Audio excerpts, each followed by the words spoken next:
사고의 자유. 오늘의 이야기. INFJ가 진짜 행복해지는 방법. 지금 시작하겠습니다.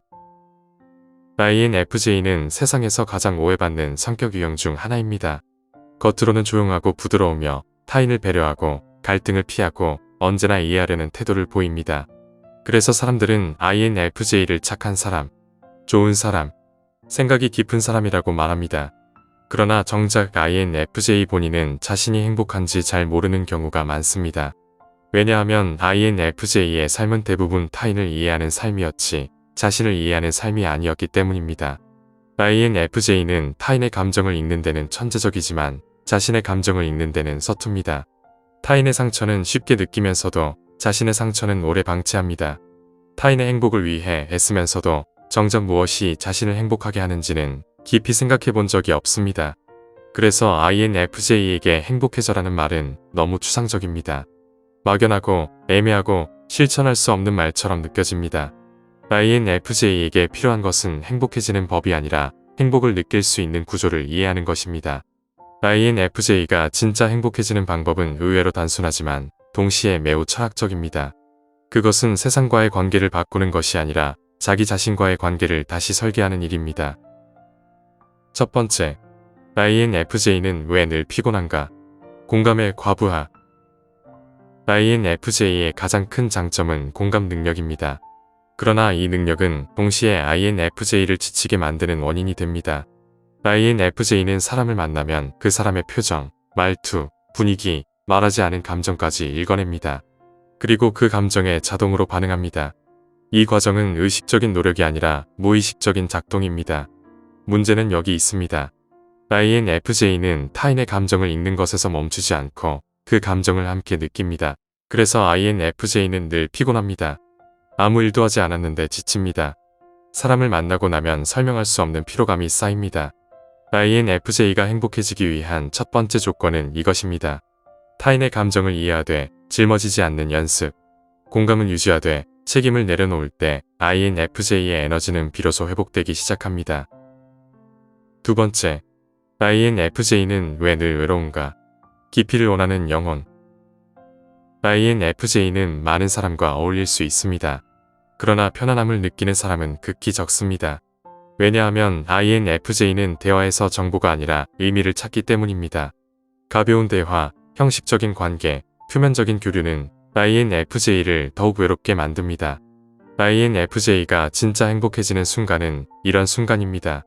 자신의 생각을 검열 없이 말할 수 있을 때, 침묵이 어색하지 않은 사람과 함께 있을 때, 말하지 않아도 이해받는다고 느낄 때, 즉 INFJ에게 행복은 많은 관계가 아니라 깊은 연결입니다. 그래서 INFJ는 인간관계를 정리할수록 오히려 행복해집니다. 세 번째, INFJ는 왜 늘 자신을 의심하는가? 완벽한 기준. INFJ는 자신에게 매우 엄격합니다. 도덕적 기준, 삶의 기준, 인간관계의 기준, 자기관리의 기준이 매우 높습니다. 문제는 이 기준이 현실적인 기준이 아니라 이상적인 인간상이라는 점입니다. 그래서 INFJ는 늘 부족하다고 느낍니다. 잘해도 만족하지 못하고 실수하면 오래 자책합니다. INFJ가 행복해지기 위해 반드시 필요한 것은 이것입니다. 스스로에게 관대해지는 연습. 자기 자신을 이해하기 시작할 때 INFJ의 내면에는 처음으로 평화가 찾아옵니다. 네 번째, INFJ는 혼자 있을 때 왜 가장 안정적인가? INFJ는 혼자 있을 때 가장 편안합니다. 그 시간은 세상에서 받은 자극을 정리하고 감정을 정리하고 생각을 정리하는 시간입니다. INFJ에게 혼자는 외로움이 아니라 회복입니다. 그래서 INFJ가 행복해지기 위해서는 혼자 있는 시간을 죄책감 없이 확보해야 합니다. 혼자 있는 시간을 줄이면 INFJ는 점점 예민해지고 지치고 사람을 피하게 됩니다. 다섯 번째, INFJ가 진짜로 행복해지는 순간. 의미 있는 일을 할 때. INFJ는 돈, 명예, 경쟁으로는 오래 동기부여되지 않습니다. INFJ를 움직이는 것은 오직 하나입니다. 이 일이 의미 있는가? 누군가에게 도움이 되고 세상을 조금이라도 낫게 만들고 사람의 마음에 닿는 일을 할 때 INFJ는 놀라울 정도로 에너지가 살아납니다.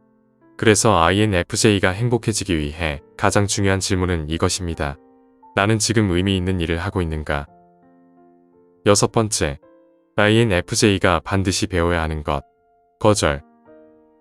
INFJ는 거절을 잘 못합니다. 상대의 기분을 먼저 생각하기 때문입니다. 그러나 아이러니하게도 INFJ의 불행 대부분은 거절하지 못한 선택들에서 시작됩니다. INFJ가 행복해지기 위해 반드시 배워야 하는 기술은 미안해하지 않고 거절하는 법입니다. 거절은 관계를 망치는 행동이 아니라 자기 자신을 지키는 행동입니다. 일곱 번째, INFJ의 행복은 이해받는 것에서 온다. INFJ는 누군가가 자신의 복잡한 내면을 알아봐 줄 때 깊은 행복을 느낍니다. 그래서 INFJ에게 가장 큰 선물은 너를 이해한다는 말입니다. 그러나 아이러니하게도 INFJ는 자신을 잘 드러내지 않습니다. INFJ가 행복해지기 위해 필요한 것은 자신을 조금씩 표현하는 용기입니다. 여덟 번째, INFJ가 행복해지기 위해 반드시 끊어야 하는 것. 과거의 재생. INFJ는 기억력이 좋은 사람이 아닙니다. 정확히 말하면 감정 기억력이 매우 뛰어난 사람입니다. 누군가의 말투, 표정, 그때의 공기, 자신이 느꼈던 감정까지 오래 저장합니다. 그리고 혼자 있을 때 그 장면을 반복 재생합니다. 그때 내가 왜 그 말을 했을까? 그 사람은 왜 그런 표정을 지었을까? 내가 상처를 줬던 건 아닐까? 이 습관은 INFJ의 성찰 능력을 키워주기도 하지만 동시에 INFJ를 과거에 붙잡아두는 족쇄가 되기도 합니다. INFJ가 행복해지기 위해 반드시 필요한 훈련은 이것입니다. 이미 끝난 장면을 다시 해석하지 않는 연습. 과거를 이해하는 것과 과거에 머무는 것은 전혀 다른 일입니다. INFJ는 이 둘을 자주 혼동합니다. 행복은 이해된 과거가 아니라 흘려보낸 과거 위에서 시작됩니다. 아홉 번째, INFJ가 반드시 받아들여야 하는 사실. 모두를 이해시킬 수는 없다. INFJ는 무의식적으로 이런 기대를 가지고 살아갑니다. 내 진심을 알게 되면 결국은 이해해 줄 것이다. 그래서 오해를 받아도 참고 설명하지 않고 기다립니다. 시간이 지나면 알아줄 것이라고 믿습니다. 하지만 현실은 다릅니다. 세상에는 INFJ의 깊이, 위도, 복잡한 내면을 끝내 이해하지 못하는 사람도 많습니다. 그리고 그것은 INFJ의 잘못이 아닙니다. INFJ가 행복해지기 위해 반드시 받아들여야 하는 진실은 이것입니다. 이해받지 못해도 괜찮다는 사실, 모두에게 이해받으려는 삶을 멈출 때 INFJ는 비로소 자신에게 집중할 수 있습니다. 열 번째, INFJ가 가장 늦게 깨닫는 행복의 본질, 평온함. INFJ는 강렬한 감정, 깊은 사랑, 의미 있는 삶을 추구합니다. 그래서 행복도 뭔가 강렬한 상태일 것이라고 생각합니다. 그러나 INFJ에게 찾아오는 진짜 행복은 의외의 모습입니다. 아무 생각 없이 차를 마시는 시간, 마음이 복잡하지 않은 하루, 누구에게도 설명할 필요 없는 상태, 불안하지 않은 밤. 즉, INFJ의 행복은 기쁨이 아니라 평온함입니다.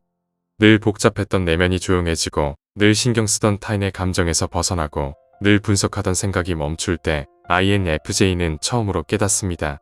아, 이것이 행복이구나. INFJ의 행복은 세상을 바꿔서 얻는 것이 아닙니다.